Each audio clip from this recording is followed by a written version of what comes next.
I just want to finish up a few things from Pirkei Avot. There is a Pirkei Avot in Romanian.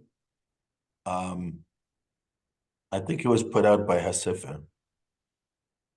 So let me open up again to where we were past the last time. Just to do a few more at the end. Where we left off at number 12. Rabbi, number 12, which is over here. Moment. Mute. Okay, somebody would like to read number 12. Rabbi Eliezer.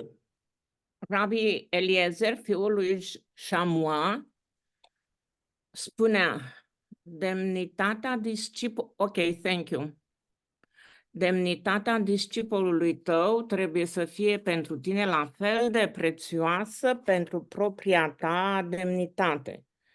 Demnitatea colegului tău, precum venerația față de mentorul tău. Iar venerația față de mentorul tău, precum venerația față de rai. Okay, so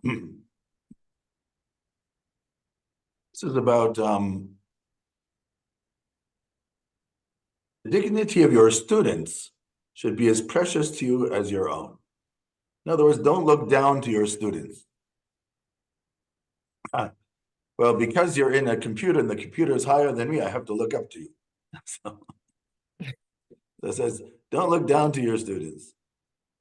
Let their dignity be as precious as your own. Let the dignity of your colleagues, may it be like the awe you have for your master, the reverence you have for your master. And may the reverence you have for your master be like the reverence of heaven. In other words, if somebody is teaching you Torah, then they are teaching you the word of God, so you have to revere them just like you revere God. Okay, it's yeah. There's another saying in the Talmud which says, somebody said, I've learned lots of things from my teachers, and I learned many things from my colleagues, but I learned the most from my students because of the fact when people ask questions, the ideas develop. Okay, let's just keep going. Samuel the Small, number 19. Oh, excuse me. Samuel the Small. This one. Samuel cel Mic. Samuel cel Mic spunea să nu te bucuri atunci când dușmanul tău cade. Când el se împiedică, inima ta să nu se umple de bucurie. Dumnezeu va vedea acest lucru, iar acesta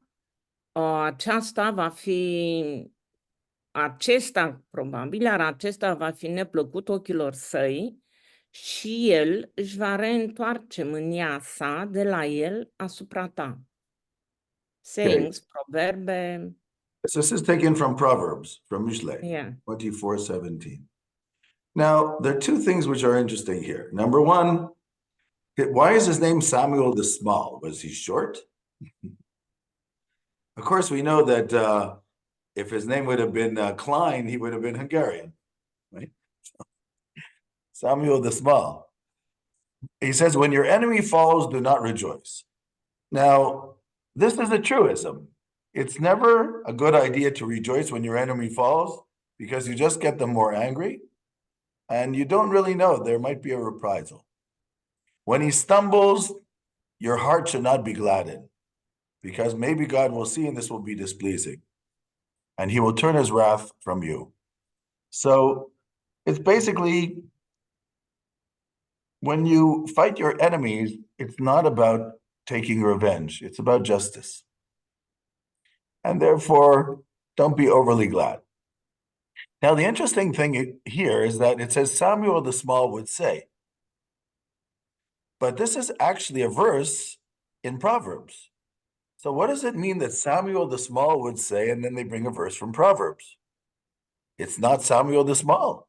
It's King Solomon in Proverbs. So there's an interesting interpretation by Rabbi Abraham Kook, who says that the idea here is not that Samuel Small said this. It's obviously from the book of Proverbs, but the idea is that he lived his life according to this idea.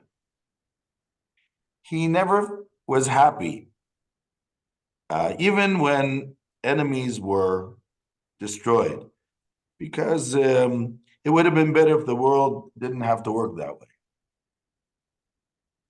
And that's the way Samuel the Small would live his life. And that's why he was called Samuel the Small, because he was very modest. He was very humble. And he was called Samuel the Small because of that. Okay, one last one. Rabbi Eliezer Kapar. This is also from this is already chapter 5, I think. Okay, s'il vous plaît. Eliezer HaKapor. Rabbi Eliezer HaKapor spunea: invidia, pofta trupească și mândria distanțează un om de lume. Yes. Says 3 things remove a person from the world. One of them is envy. Another one is lust. And another one is the pursuit of fame. It drives a person from the world. What does that mean? What does it mean to drive a person from the world? These are the type of things that they become an obsession. And then people lose control. And because they lose control, they lose their friends. They lose people who really care about them. They might gain people who are interested in them for gain, but they will lose real friends. If you are the envious type of other people, people don't like you. Even if it's justified, just because also envy means that you don't understand your own worth sometimes. If you have your own worth and it's part of God's plan, it will happen. And lust, to desire things you don't have, it's going to drive you to things which also are not things you will be proud of. And in addition to the pursuit of fame, fame is a double-edged sword. On the one hand, people like when everybody says how wonderful they are. On the other hand, it also gives you lots of enemies because there are lots of other people who are envious and then they'll create enemies. I don't know if you know, they have on the internet, there is a site called the 27 Club. The 27 Club. The 27 Club is a list of all different singers, actors who died at the age of 27. You see, when you have a young person and they are a singer or they are a dancer, they are an actor, they're still a young person, but they become very famous because there's internet and there's television and there's radio and once upon a time, if you're on the television, so 10,000 people saw you, 500,000 people saw you. Today, with the internet, it could be many millions of people. So now the problem with fame is that you have to deal with all these people. They're going to start writing you things. They're going to start saying what they do like and what they don't like. They're going to ask your opinion about things you have no clue about. And all of a sudden, you find yourself in a situation which you didn't plan to be there. You weren't planning to be the president or the prime minister. You weren't planning to be, and all of a sudden, and therefore a lot of these young people, they cannot deal with this newfound fame. They're not sure what to do with it. And because they don't know what to do with it, they go into drugs and they go into things that create damage and they just can't survive after that. It's called the 27 Club. You can look it up after this. It's an unfortunate thing. So this last thing of Lezer Kapar is that certain things that drive people out of the world, which means people sometimes when you're envious for something you don't have, it's going to bring you to a bad place. When you lust for something which you don't have, it'll bring you to a bad place.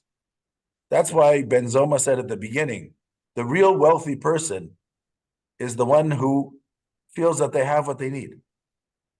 Because if you feel that you have what you need, nobody can hurt you anymore. As far as relationships between humans, I mean.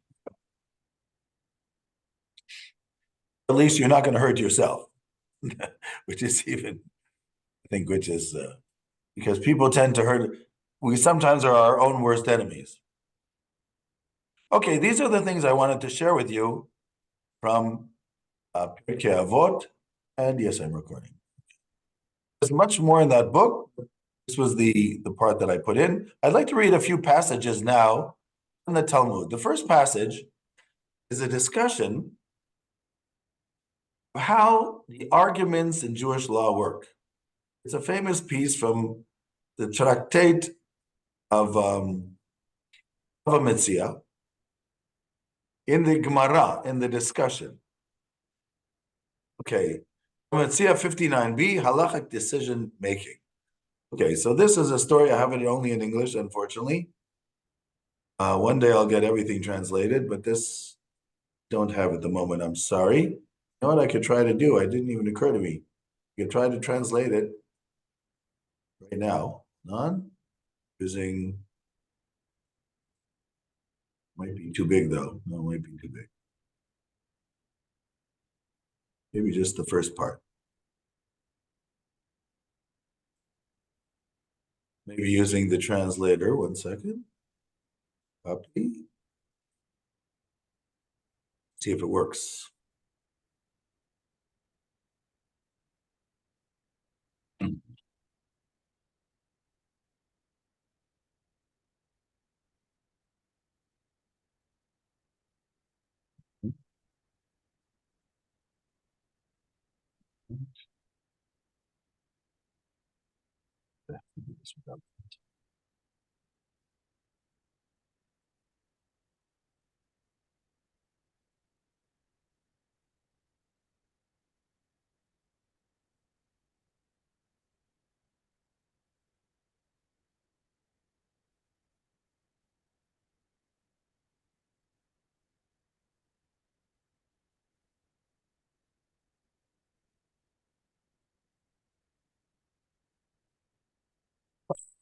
It sort of worked.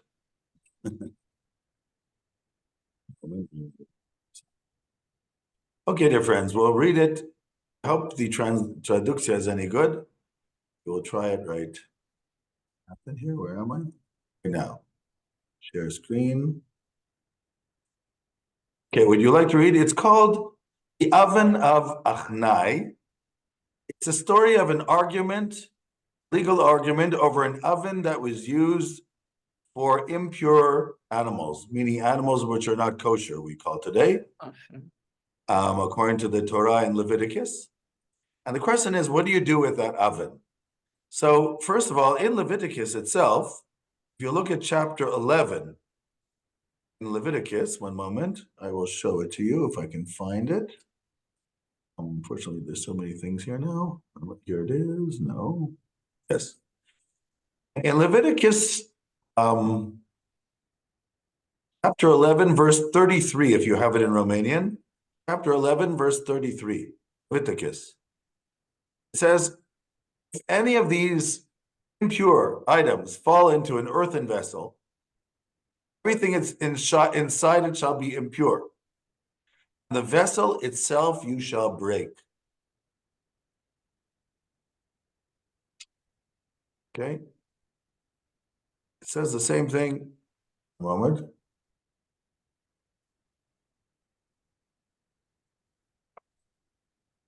A moment, that's not the one I wanted though.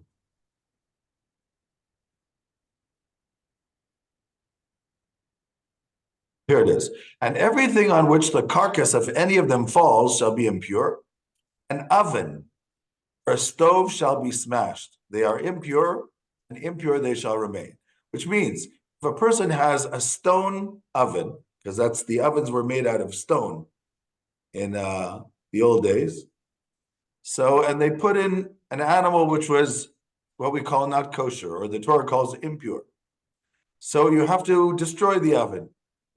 Now the question is, when you destroy the oven, do you have to take new stones to build that oven, or can you use the same stones to build that oven?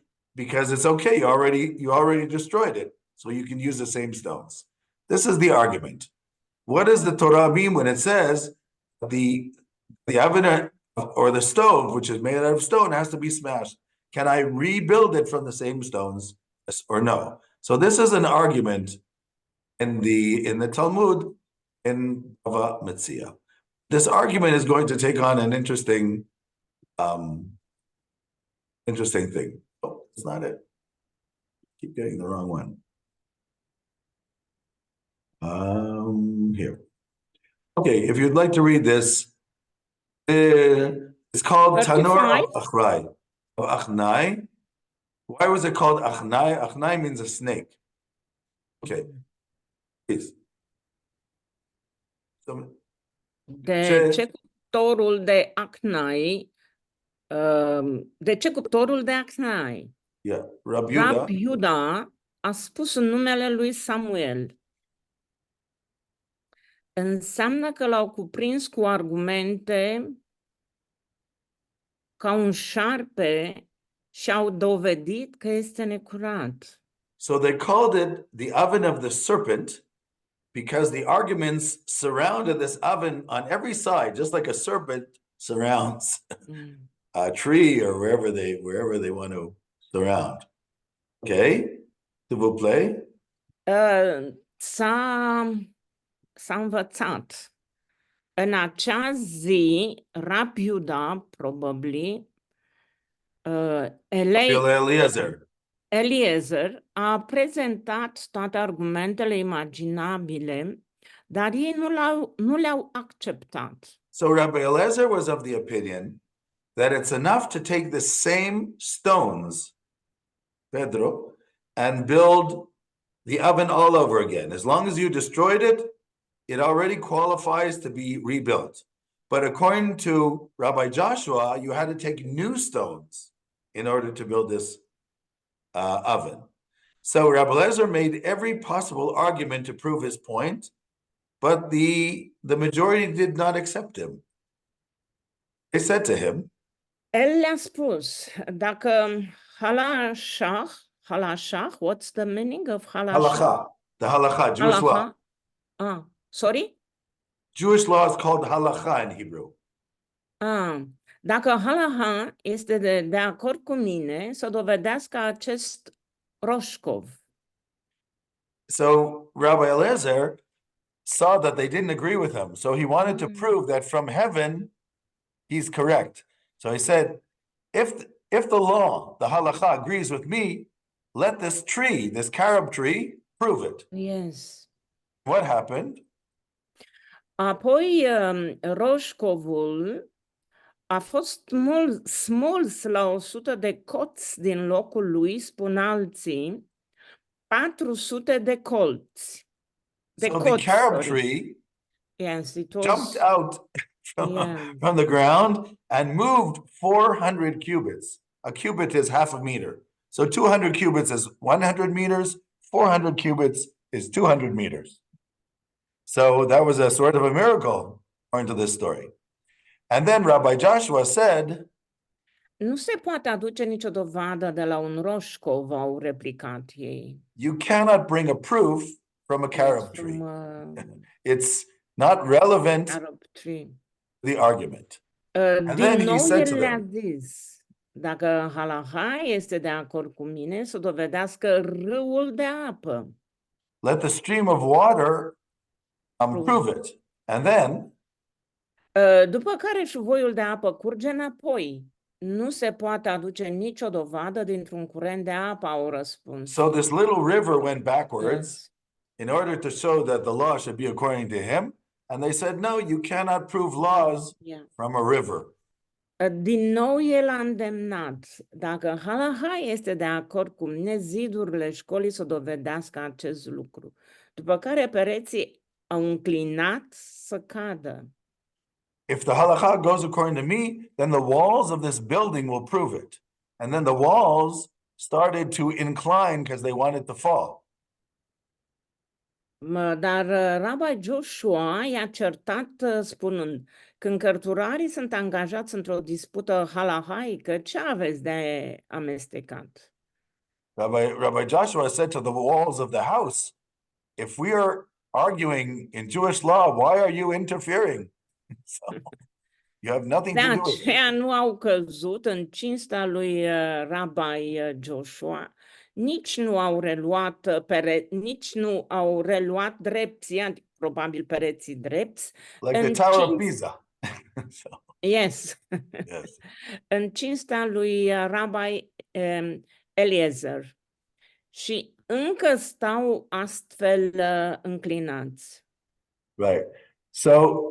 So he brought these three proofs, which were actually miraculous proofs. One was the carob tree that jumped up into the air and moved 100 meters. Another one was the stream of water that went backwards. And the other one was the walls of the study house, which wanted to fall.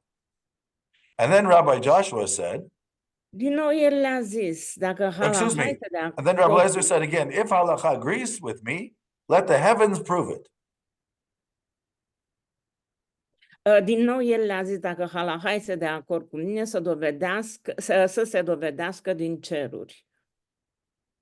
Yes. După care o voce cerească a strigat: de ce vă certați cu Rabbi Eliezer, văzând că în toate chestiunile halaha este de acord cu el? Dar Rabbi Joshua s-a ridicat și a exclamat: nu este în ceruri. Ce a vrut să spună cu asta? A spus Rabbi Ieremia, că Tora fusese deja dată la muntele Sinai. Nu acordăm nicio atenție unei glăsuiri cerești, pentru că de mult ai scris în Tora de la muntele Sinai după majoritatea. But once the Torah has been given, we don't listen even to heavenly voices. So even if a heavenly voice came out and said the law goes according to Rabbi Eliezer, we follow the halakha according to the majority, and the majority followed Rabbi Joshua, because it says also in Leviticus, acharei rabim lahatot, you must follow the majority of the court. So the Torah already specified that you follow the majority of the court in legal matters, and then it doesn't matter what a heavenly voice said. Now here, this is very interesting. By the way, it's not the end of the story. The story continues. And I'll show you the continuation. One moment. I just couldn't fit it all. Levitic 35, sir. Sorry? Leviticus 35. Which one? The one where it says Yes, I found here something. Oh, it says acharei rabim lahatot. It's not the same thing. One moment. Acharei rabim lahatot is Exodus 23:2. Exodus 23:2. Okay.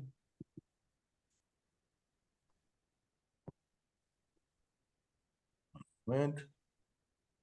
23:2. 23:2. Yes.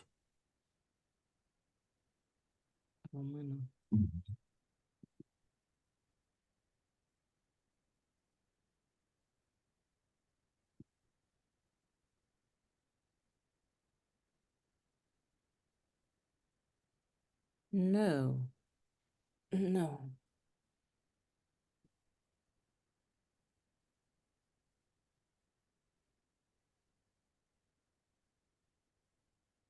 Exodus 23, it's not the same thing as we already studied.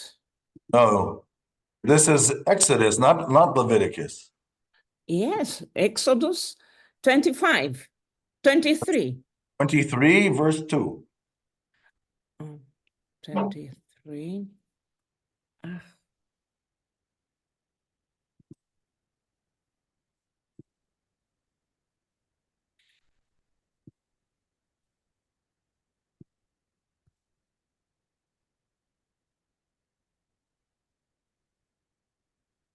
says, do not be after the majority for evil, and do not answer on a quarrel, but you have to follow the majority, which means for the good.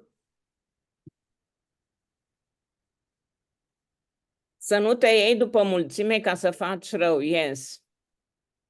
Yes. Meaning in a court, you're supposed to follow the majority. In a court of law, and this in this case is talking about halakhic law. So I want to show you one more thing for this. So what was in this story? In this story, you have an argument in Jewish law. At the moment, it doesn't matter what the argument is. And Rabbi Eliezer seems to have spiritual abilities. And he is convinced that the law follows his opinion. And he says, I will prove it by showing you miracles. I will make this tree jump 100 meters. I will make the river go backwards. And I'll make the walls of this building start to tremble. And Rabbi Joshua says, all these things are interesting, but they are not relevant to the issue. And then Rabbi Eliezer says, okay, then a voice will come out from heaven to prove me right. And a voice says, all the laws follow Rabbi Eliezer in his arguments. And Rabbi Joshua says, we do not listen to a heavenly voice, because it says in Deuteronomy, Lo bashamayim hi. In Deuteronomy chapter 30, it says, the Torah is not in heaven anymore. It was given to human beings, and human beings have to decide the law when they have arguments according to the majority. So this is interesting. The Torah, in our belief, is given by God. But because the Torah is given to human beings, the human beings follow the Torah just like we follow any legal system. And when there's an argument in a legal system, people who understand the law will argue the point, and then the majority rules. That's the way it works. We have the same idea in Deuteronomy, which talks about the high court in Jerusalem. It says, according to what their decision, you shall go. So in other words, the Torah sees itself as a legal system that after it's given to human beings with all their imperfections, they have to decide the law according to the way they understand it. Obviously, people understand how the law works. And because I would say the Talmud here is afraid of anarchy. You have a religious system. There always will be people who will argue that an angel told them this, and God told them this, and whatever, and they will try to override the system in this way. And it creates anarchy. That's why the Talmud is trying to protect the law from anarchy. Even if somebody thinks that they heard a heavenly voice, and even if somebody can prove miracles, it is not relevant for the law. Even though the law was given by God, it was given by God through Moses, and that level of prophecy will never happen again. And therefore, it doesn't matter if people have spiritual abilities or not. Maimonides makes this very clear in his introduction to the Mishnah. He says, if 100 scholars say that the law is according to so-and-so, Mr. A, let's say, and 99 scholars who are also prophets say that the law is according to B, the law is according to A because majority rules. And the fact that the other guys happen to also be prophets is not relevant to the discussion. This is a very unique approach of Jewish law, that after Jewish law was given to human beings, then it works by the principles, its own principles. And the courts, which are set up by those who study the law and those who understand the law, the majority has to rule. Or else society doesn't work. And you're going to have somebody always coming along and saying, God said this and God said that. And it's total anarchy. And that's how Judaism protects itself from legal anarchy.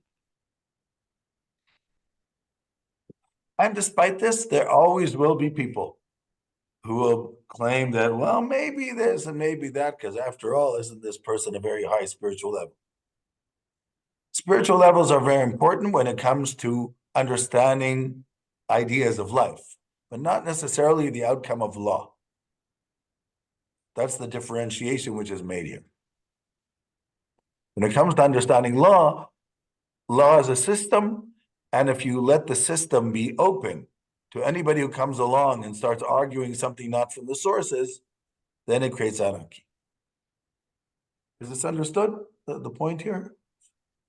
I want to show you one last thing, which is an anecdote to the story in that same source. Oh, where did it go? Here somewhere. In that same source, there's a anecdote. And the anecdote says that Rabbi Natan, after this story took place, and there was an argument between Rabbi Lezer and Rabbi Joshua about who the law follows, Rabbi Joshua said, we don't even listen to heavenly voices. Rabbi Natan, if you want to read it, s'il vous plaît.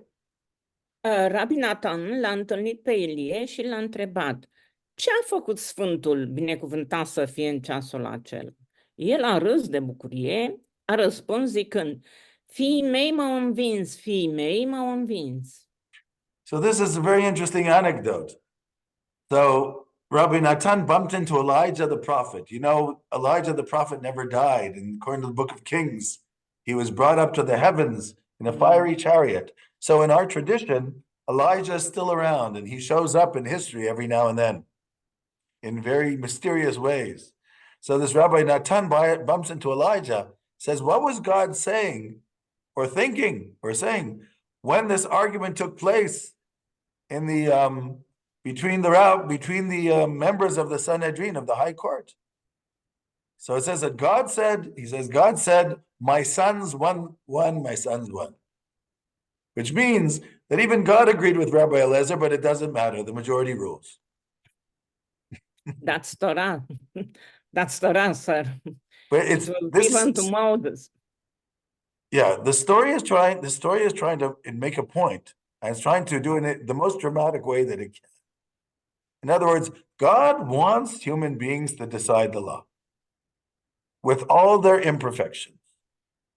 That's what he wants. So, yes. And obviously those who know what they're talking about.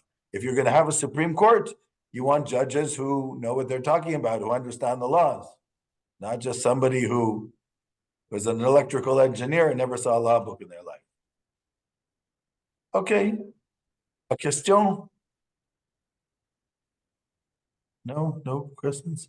Okay, I'll show you another. That means, sir, that means we have to decide for our lives. We're talking about Jewish law now. Not talking about, in general, you're right. Everything in life we have to decide what to do. Because in the end of the day, we're the ones who have to make decisions, and we have to be responsible for our decisions. We can't say that somebody told me, in Jewish law, there is a notion, ein shaliach ledvar avera, which means there is no emissary for a transgression. Meaning, a person can say, let's say somebody kills somebody, and they say, it wasn't me. I was paid by that guy to kill the person. No, it was you, because there is no emissary for a transgression. It doesn't matter if somebody else told you to do it. You did it. Everybody has to take responsibility for their actions. And nobody can blame it on somebody else when you did it. That's according to Jewish law. It's a very important thing, because people like blaming somebody else. I didn't mean to do it. They told me to do it. So in Jewish law, that's not an argument. That they told me, it's not an argument. You have to take your own. Eve did it. What? But Eve did it at the beginning. She said, not me. The snake told me. Yeah, in general, people do that. In general, people do that. I was So told. it's an interesting point of view. I want to go to another passage now, also in the Talmud, a little bit further down, just after this one. It is over here. Oh, yet. Okay, we oh.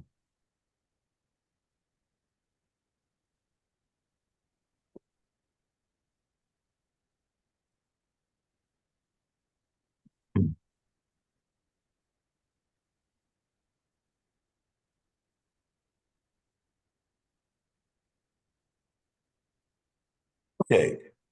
This one,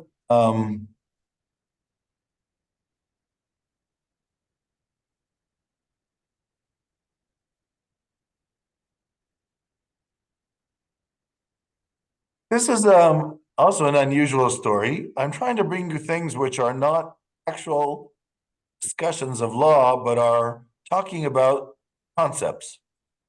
This is taken from the Tractate of Shabbat, 69b from the Talmud. Again, I don't have it in Romanian, but maybe I can do this. Okay. Try to do the traducție again. It'll work. Yes, we can always try.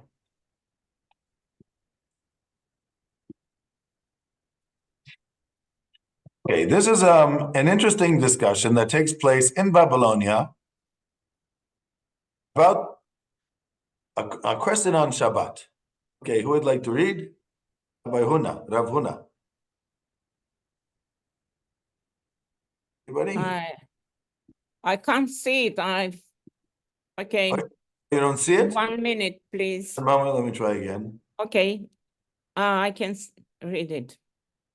Rabbi Huna a spus: dacă cineva călătorește pe un drum sau în pustie și nu știe când este sabatul, trebuie să numere 6 zile și să respecte una.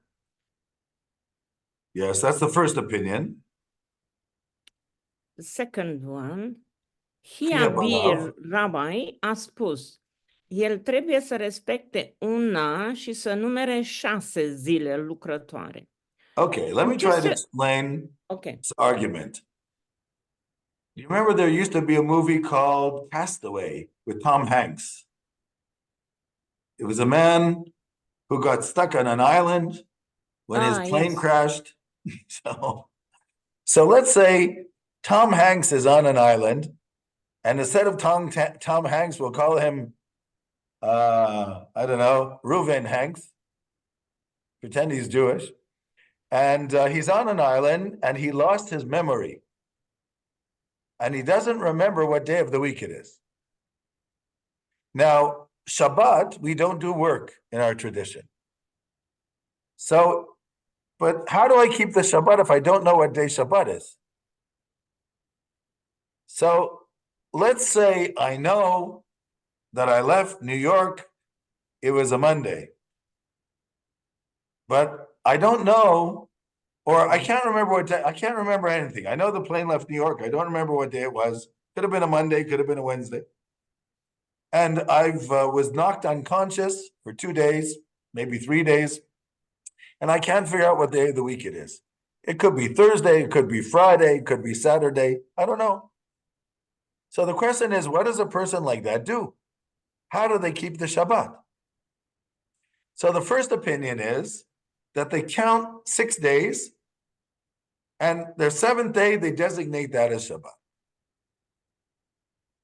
And the second opinion is that no, first they keep Shabbat, and then they count 6 days. Okay, this is an argument about somebody who doesn't know when Shabbat is. They're on an island, so there's nobody to ask. And the question is, what do you do? How do you keep the Shabbat? Opinion number 1, first you count 6 days. Then you observe the Shabbat. That's the opinion of Rabbi Huna. And Rabbi Chia Barav says, no, first you observe the Shabbat, and then you count 6 days. So now the question is, what is the difference of opinion here? Why does one say one thing, one the other? What's the difference between their opinion? Okay, s'il vous plaît. În ce se deosebesc? Un maestru susține că este o creație a lumii. Celălalt maestru susține că este precum cazul lui Adam. Se ridică o Okay, obiecție. wait. Ok. So those are the two opinions. Opinion number one says that why do you count first 6 days and then keep Shabbat? Because when the world was created by God, first there were 6 days, and then there was a Sabbath. So for you, it's as if the world is starting again because you don't know what day it is. So you count 6 days, and then you have the Sabbath. The second opinion says no. According to the Bible, Adam and Eve were created on the sixth day. So first they saw the Sabbath, which was the next day, and then they saw the 6 days. Because if Adam and Eve were created on day 6, so the first full day they saw was the Sabbath, and then there was the 6 days. So since we're all children of Adam and Eve, first you keep the Sabbath, and then you keep 6 days. That's the argument here. Do we look at the world from God's point of view, that there's 6 days and then the Sabbath? Or do we look at the world from man's point of view, that first we saw the Sabbath, and then we saw the 6 days? Okay? Yes. Now let's see what keeps going. Now the Talmud is going to ask another question. Moment.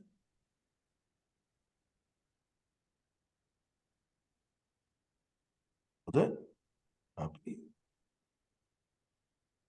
Didn't want that. Oh, no, here it is. Okay. Already have it. An objection is raised. Se Se ridică o obiecție. Yes. I suppose we have already... Se ridică o obiecție. Dacă cineva călătorește pe un drum și nu știe când este sabatul, trebuie să respecte o zi pentru 6. Okay. Cu siguranță asta înseamnă că el numără 6 zile și nu observă una. Nu, păstrează o zi și numără 6. Okay, so they found what's called a braita, a source, which is like a Mishnah. And the source says if a person is traveling on the way and they do not know when it is Shabbat, they observe one day for 6. And they're trying to understand what does one day for 6 mean? Does it mean first one day, then 6? Or does it mean one day after 6? First, they think it means that first you count 6 and then one day. Says no, it could also mean that you keep one day after you counted 6. If so, kada. Nu, păstrează o zi și numără 6. Dacă da, în loc de trebuie să respecte o zi pentru 6, ar trebui să afirme trebuie să respecte o zi și să numere 6. Also, it was taught Mai mult, s-a învățat, dacă cineva călătorește pe un drum sau într-un pustiu și nu știe când este sabatul, trebuie să numere 6 zile și să respecte o zi. Okay, so we have another source from a Braita, which is like a Mishnah, where it actually says if a person doesn't know when the Sabbath is, you count 6 days and then you observe one. So this is a refutation of Chia Barab, who said first you keep the Sabbath, and therefore the halakha follows the opinion of Rabbi Huna that first you count 6 days and then you keep the Sabbath, because for you it's like the world has been created again, because you don't know when the Sabbath is. So far we've solved problem number 1. Problem number 1, if the person loses their memory and they don't know when is Shabbat, they count 6 days and then they designate the 7th day of Shabbat. Now there's a second problem. Rabba. Această respingere a lui Rabba a spus. Hia este într-adevăr o respingere. Raba a spus, în fiecare zi el face suficient pentru cerințele lui, doar cu excepția zilei respective. Și în Okay, ziua aceea Rabba's question is like this. Rabba's basically saying like this. Okay, it's very cute. You have decided that this person is going to count 6 days and then keep the Sabbath. But you're assuming that keeping the Sabbath is a subjective thing. But according to the Bible, the Sabbath seems to be an objective day, which meaning every 7 days there is God's Sabbath. It's not something I can decide. So if this person decided 6 days and then the Sabbath, maybe yesterday was Saturday, maybe tomorrow, how can you tell that person that during those 6 days they're allowed to work if according to the Torah, there's a day which is called the Sabbath, and even if you don't know, there's nothing you can do. So how can you make that such a decision like that? Okay, let's go back. Oh, it was here. Here. Can you see that? It's in English. Here. Rabba Yes. aspus. It's Therefore, he has to English, do sir. sufficient requirements. He only does minimal requirements because, in other words, since every day might be Shabbat, every day might be the Sabbath, and you're not allowed to work on the Sabbath, so you can only do minimal requirements to live, to get food and water, because you're not supposed to die. So saving a life is allowed on the Sabbath. So you do the minimal requirements every day in order for you to survive, but not more because every day might be the Sabbath. So first he says you do sufficient in every one of the 6 days, except for that 7th day you don't do anything. Then he says, and on that day you should die. There's no, you prepare double requirements the previous day. Okay, s'il vous plaît, if you want to read it. It's English. It's in English, sir. No, it's in Romanian right here. No, it's not translated. We have only the English one. You shared only the English version. A second, that's not possible. It Look happens again. sometimes. You see it now?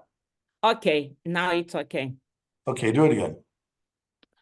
Această respingere a lui Hiabi Rab este într-adevăr o respingere. Rab a spus, în fiecare zi el face suficient pentru dorințele lui, doar cu excepția zilei respective. Și în ziua aceea va muri, up, sir, please, și-a pregătit dublul cerințelor în ziua precedentă. Dar poate că ziua anterioară a fost sabatul. Dar în fiecare zi face suficient pentru cerințele sale și chiar și în acea zi. Atunci, unde poate fi recunoscută ziua aceea? Prin Kiddush și Havadalah.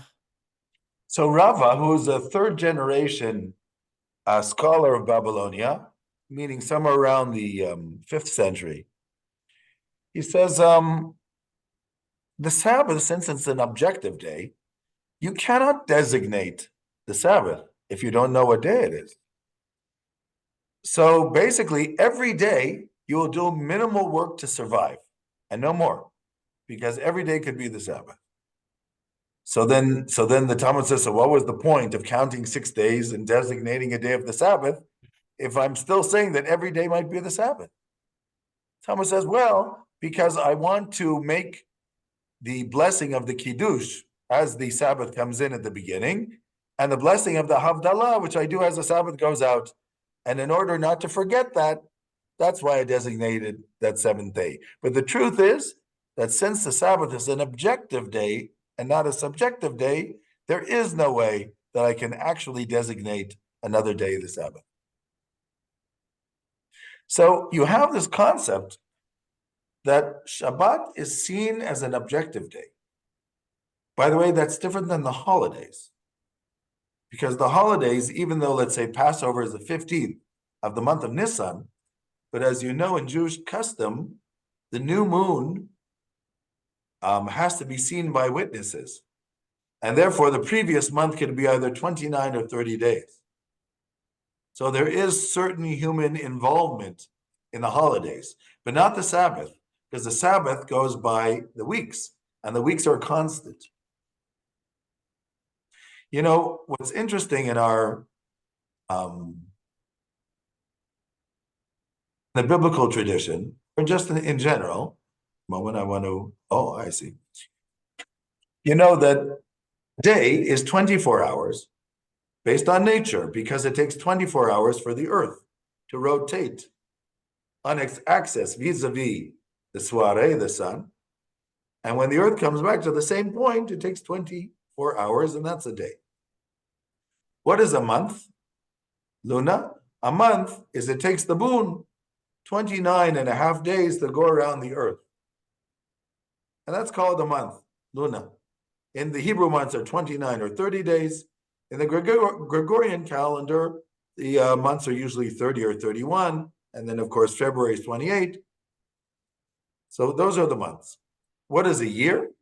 A year, it takes the Earth 365 and a quarter days to go around the sun.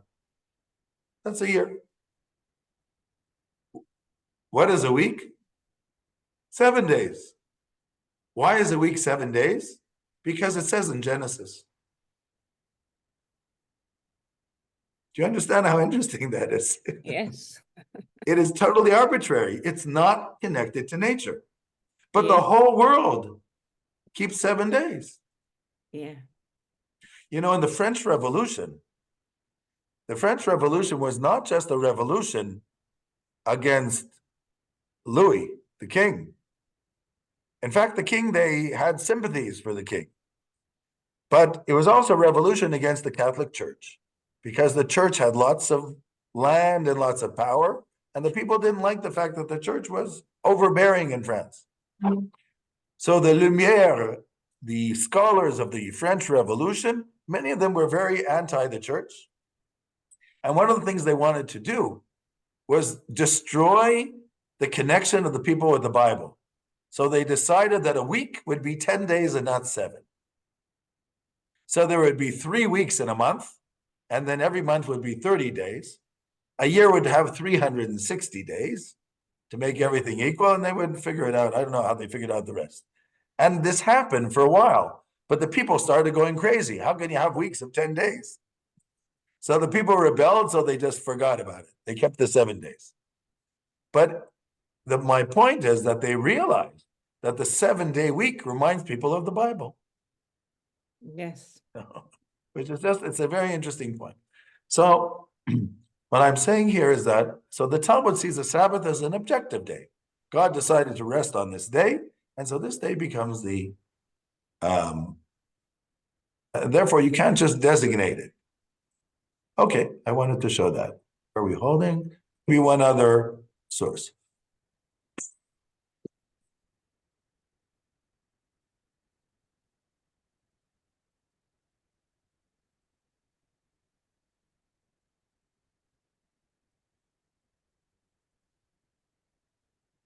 Okay, this is a source from the Talmud, the Tractate of Blessings. Koch means blessing. And it's a discussion about prayer.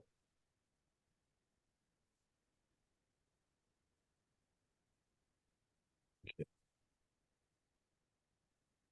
We put it, a moment.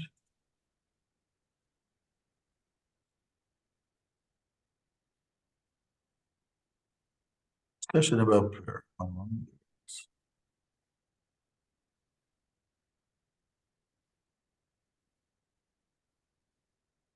You know, in Jewish tradition, we pray towards Jerusalem. That is our tradition. So if you are living in England, you would pray east towards Jerusalem.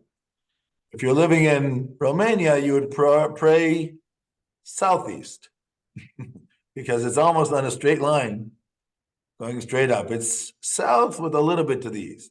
Blah, blah. Yeah, if you are in, I don't know, Lithuania would probably be south, also a little bit east, but mostly south. It's true, the Jews in the very West, you know, France, England, United States, Canada, Argentina, they all just pray to the east. And it becomes sort of like the symbol. East is towards the land of Israel. You know, sometimes you have people come from the United States and Canada to Israel, Jews, and let's say they go for vacationing in Eilat, And when it comes to the prayer, they want to pray east because that's what they're used to. And they don't realize they have to pray to the north because Eilat is the south of the country. So I was once with a group like that in Eilat, and they wanted to have the afternoon service. So somebody said to me, which way is east? I said, I'll tell you which way is east, but are you sure you don't want to pray to Jerusalem? And then they realized they'd made a mistake. So, but it's just become very common to call it east. So I want to show you a source for this discussion, which is here. This is taken from the Talmud in the Tractata of Blessings. Rabini nostru. Rabinii noștri ne-au învățat. Un orb sau unul care nu poate spune punctele cardinale ar trebui să-și îndrepte inima către Tatăl Său din ceruri. După cum spune, și ei se roagă Domnului. Okay, so if a person doesn't know which way the land of Israel is, so then they pray towards the heavens. I think that's obvious. Because in the end of the day, even though our custom basically is like this. Jews outside of Israel pray towards Israel. Jews in Israel pray towards Jerusalem. Jews in Jerusalem pray towards the Temple Mount. And a person who is on the Temple Mount prays towards the Holy of Holies, which was the inner part of the temple. So that's why one of the names of Jerusalem is Talpiot. Talpiot in Hebrew means the mountain where all the piot, all the mouths turn. Because according to our tradition, when all the Jews around the world, they pray to God and their prayers come to Jerusalem and then they go up to the heavens. That is our tradition. So if a person doesn't know, so you pray to God in heaven. In the end of the day, it's not about geography. I remember, sometimes people, when they're in the synagogue, the important people like sitting in the front row. So I remember this man comes over to me. He says, I don't understand. Why do the important people want to sit in the front row? Do they think that when they're in their front row, they're closer to God? But God is everywhere. Yeah. He's also next to the people in the back row. Yeah, but the truth is that people who want to sit in the front row, it's because they want the other people to see that they're sitting in the front row. It's not about God. So that's the reason why they want to sit in the front row. So you have problems like that too. Always Yes. people. Okay. So let's see so we were saying here, if a person doesn't know which way to turn, so then they just pray to God wherever they are. If they are standing outside of Israel, you see this? Should I read? Dacă cineva stă în afara Israelului, ar trebui să se întoarcă către Eretz Israel, după cum se spune, și să se roage ție către țara lor. Dacă stă în Eretz Israel, ar trebui să întoarcă spre Ierusalim, după cum se spune, și ei se roagă Domnului către cetatea pe care ai ales-o. Dacă stă în Ierusalim, să se întoarcă spre sanctuar, după cum se spune, dacă se roagă către această casă. Dacă stă în sanctuar, ar trebui să întoarcă spre Sfânta Sfintelor, după cum se spune. Dacă se roagă pe acest loc. Dacă stătea în Sfânta Sfintelor, ar trebui să întoarcă spre scaunul milei. Holy, holy, he should mercy seat. Dacă stătea în spatele scaunului de îndurare, ar trebui să-și imagineze că se află în fața scaunului de îndurare. În consecință, dacă se află în est, ar trebui să-și întoarcă fața spre apus. Dacă în apus, ar trebui să-și întoarcă fața spre răsărit. Dacă în miază zi, ar trebui să-și întoarcă fața spre nord. In other words, if he's north of Israel, he turns to the south. If he's south of Israel, he turns to the north. That's what it means, yes. Dacă în nord, ar trebui să-și întoarcă fața spre sud. În acest fel, tot Israelul își va întoarce inimile către un singur loc. Rabbi Abin, Sau, cum spun unii, Rabbi Abin a spus, ce text confirmă acest lucru? Gâtul tău este ca turnul lui David, construit cu turnulețe, talimpios, înălțimea tel, spre care se întorc toate gurile, piot. So this is the tradition, and the tradition is to turn towards Jerusalem. So when times get more peaceful and you come visit to Jerusalem, you come right to the center, you can try to feel all that energy of people praying from the whole world towards that spot. That is our tradition. If you remember in the book of Kings, chapter 8, after King Solomon builds the temple, so he says that this is the place that even people come from faraway countries, they will come to pray to you in this sanctuary, in this house, and you will listen to them. And it says in Isaiah that Ki beiti beit tefillah yikarei lechol ha'amim, for my house is a house of prayer for all the nations. And this is actually the goal. The goal is that the temple, when it's built, will be a place of prayer for all nations and all those who believe in the monotheistic faiths. That's the goal. And maybe when our neighbors here in this area understand that goal properly, they will agree with us and we'll build it up together. Okay, let me look at one last thing. What else do we have here? There is one last thing here. It's called, in the book of Kings, I said King Solomon, when he talks about prayer, he says, in this house, you will listen to the rina and the tefillah, which literally means the joy of the lips, rina, and tefillah, which is prayer. So, what does first of all tefillah mean? The word prayer. In Hebrew, the word prayer is a very unusual word because tefillah comes from the root. Well, it's actually it's an unusual root. It can come from two possibilities. Let me write this down here. You have the word tefillah, and the word tefillah.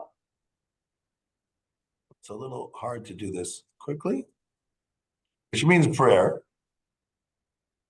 Now, the shoresh, or the root, might be what's called lifalel, which means to hope, or to expect.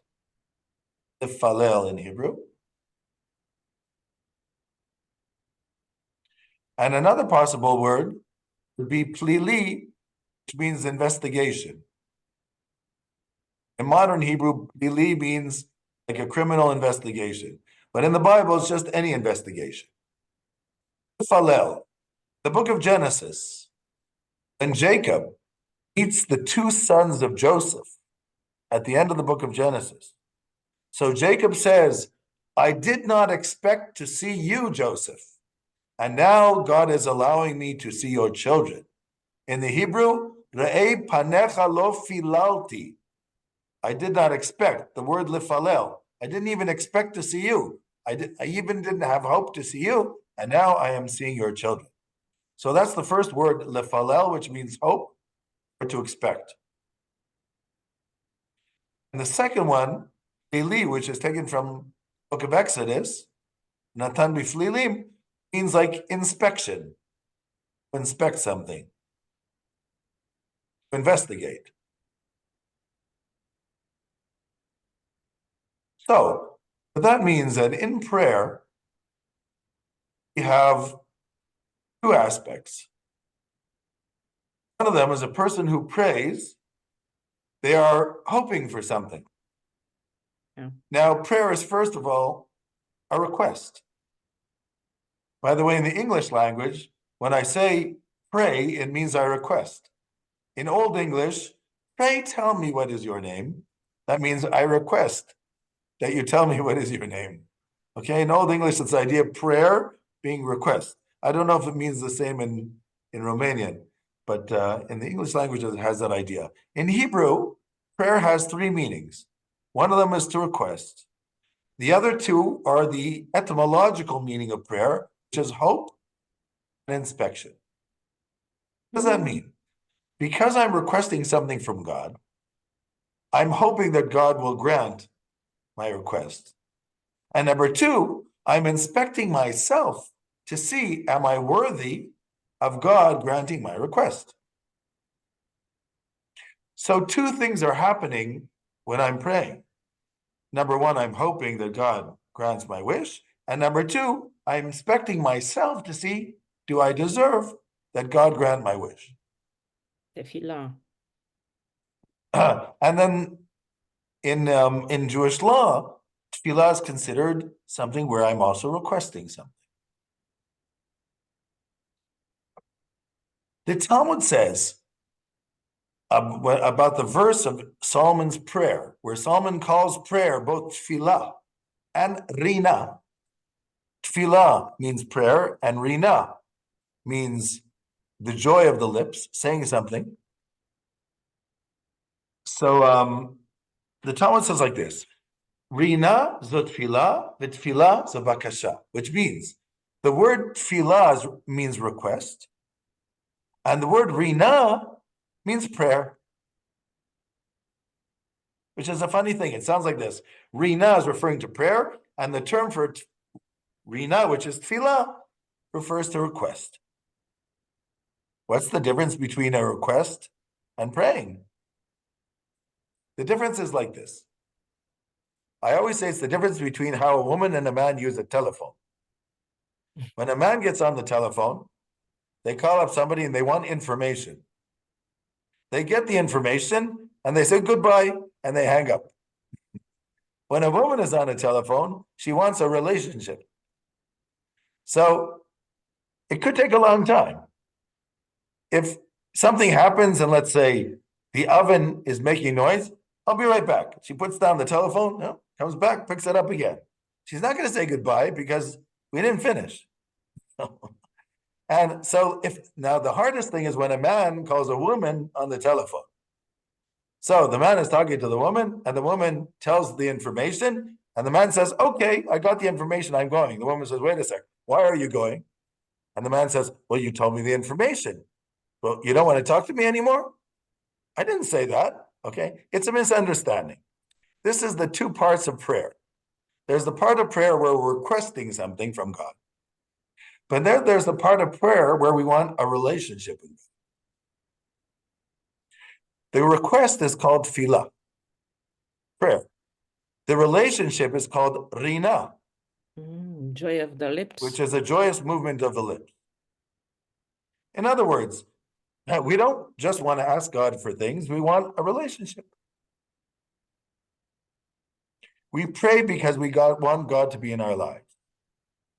We make requests from God because we know that God's the only one who can fulfill our requests when it's out of human hands. So that's why we request things. And sometimes it's in human hands, but we still don't know what our chances are. So we need a little help. There was a Hasidic rabbi whose name was Menachem Mendel of Kotsk. He lived in Poland. He died at the end of the 18th century. He might have made it into the 19th, actually. And he probably did enter the 19th century. Menachem Mendel of Kotsk once said that he has a difficulty understanding the Garden of Eden story in Genesis chapter 3. Because he says, part of the Garden of Eden story, you had a serpent, snake, and you had Eve and you had Adam. Now, in the story, each one of them gets punished for eating from the tree of the knowledge of good and evil, which God told Adam that they weren't allowed to eat from. So what is the punishment? Adam is told From the sweat of your brow, you shall eat your bread. Every time you try to toil the land, the wrong things will come up. Thorns, thistles. It'll be very difficult for you to plant and to have your bread. Eve is told that she's going to have a lot of pain in childbearing. And that's her punishment. And the serpent is told that he shall crawl on his belly and eat the dirt of the earth. So Menachem Mendel of Kutz says, look, I understand why Adam was punished. By the sweat of your brow, you shall bring up food. I understand how Eve was punished, the pain of childbirth. But how is the snake punished? Because it says that he can eat the dirt of the earth. If you can eat the dirt of the earth, you have food everywhere. If you have food everywhere, how is that a punishment? Okay, that was his question. So That's Genesis. I'm sorry? Genesis, that's Genesis, Yes, of beginning. course. So he says, what does it mean? What type of punishment is it that he can eat the dirt of the earth? Because if you could actually eat the dirt of the earth, you have food everywhere. Anyhow, so Menachem Mendel says like this. God says to Adam, Adam, we were walking together in the Garden of Eden, and then you forgot me. And that's why you ate from the tree that I told you not to eat from. You forgot me. I'm going to make sure you never forget me. When you try to plant, and you plow, and you reap, and you try to bring the food from the ground, you're going to pray to me for rain. And if it's a difficult year, you'll pray to me every day for rain. You'll never forget me. By the sweat of your brow, you will have your food. And then God says to Eve, Eve, you ate from that tree, you forgot me. I'm going to make sure you never forget me. Every time you want to have a child, you're going to have such pain that you're going to pray to me and say, God, just let me get through the next hour peacefully and whatever you want. And then God says to the serpent, serpent, what you did was terrible. I don't want to have any relationship with you at all. You can have your food, the dirt of the earth, everywhere you go. Don't call me again. Bye. And that is the ultimate punishment. No relationship. In other words, according to the way Menachem Mendel Kotz reads that story, the worst punishment is the punishment of the serpent, which is that God does not want to have any relationship with the serpent. The punishment to Adam and Eve was to force them to have a relationship with God through prayer. It's an interesting perspective on this. So the idea of prayer is not only to request something, but also to have a relationship. And that is the goal of prayer, to bring God into our lives. Rabbi Jonathan Sachs, who used to be the chief rabbi of England, he said that the pericopa, which he just read on last Sabbath, which is the book of Exodus, the second chapter, the second portion, which is called Va'era. So God says to Moses, I revealed myself to Abraham, Isaac, and Jacob in the name of El Shaddai, which means the Lord of nature. But the special name, the Tetragrammaton, the special four-letter name of God, I did not reveal to them, but I am revealing it to you. So Rashi, the 11th century commentator from France, says, what does this mean? Because after all, in the book of Genesis, Abraham also uses the four-letter name of God to call out to God in the text, the Tetragrammaton. So what does it mean that God did not reveal this name to Abraham, but only to Moses? So Rashi explains, God is saying to Moses, when I spoke to Abraham and I promised him the land of Canaan, which became Israel, and I promised him he would be the father of many nations, he never lived to see it happen because it happened many generations later. Same thing when I spoke to Isaac and I spoke to Jacob, and I made the same promise. They didn't live to see it. But Moses, God is saying, I'm showing you the special name because I'm going to take the people out of Egypt with you. You're going to see in your lifetime that I'm going to save this people from Egypt. So you're going to experience what's called the four-letter name of God, which is the name where God gets involved in history, which Abraham, Isaac, and Jacob did not see. So God is interested in getting involved in human lives, but humans are not always interested in that happening. That same Menachem Mendel of Kotsk was once asked, where is God's presence? And he answered, God is everywhere that human beings allow him to come in. Yes. So, okay, that's basically all I wanted to say And today. the answer was, I am who I am. Well, actually, in the Hebrew, it's in the future. It says, I will be, which I will be. Yes. Yeah. I will be. I will be, which I will be. And then the question is, was God saying to Moses, I'm not going to tell you? Is that what it means, I will be, which I will be? Because it doesn't sound like that's the name of God. Yeah. And because as I said, in the next pericope, he says, my name is the four-letter name. That's the name you can use. So Rashi also has an interesting commentary on I will be, which I will be. He says to Moses, I am the God who can always redeem if necessary. I will always be there. I will be, which I will be. I will always be there. That's the way it's interpreted by Rashi, the commentator. There are other interpretations too. Okay, dear friends, this was our 12th meeting.